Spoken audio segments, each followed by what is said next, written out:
கிறிஸ்துவுக்குள் பிரியமான சகோதர சகோதரிகளே, ஒரு பக்தன் தினமும் கடுமையாக உபவாசம் இருந்து நீண்ட நேரம் ஜெபித்து கொண்டிருந்தான். ஒரு நாள் அவன் கடவுளிடம் கேட்டான், கடவுளே, நான் எல்லாவற்றையும் செய்கிறேன், ஆனாலும் ஜெபமே செய்யாத என் சகோதரனை நீங்கள் ஆசீர்வதிக்கிறீர்கள் ஏன் என்று கேட்டான்.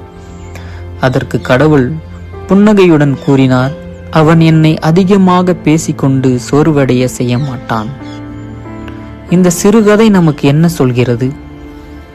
ஜெபம் என்பது வார்த்தைகளின் எண்ணிக்கை அல்ல, மனதின் உண்மையே முக்கியம்.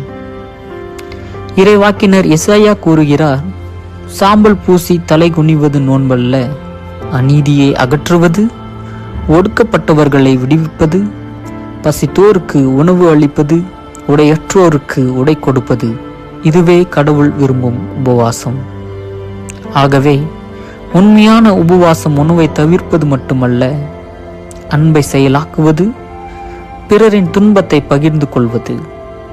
அப்படி நாம் வாழ்ந்தால் உன் ஒளி விடியலைப் போல ஒளிரும். ஆமேன்.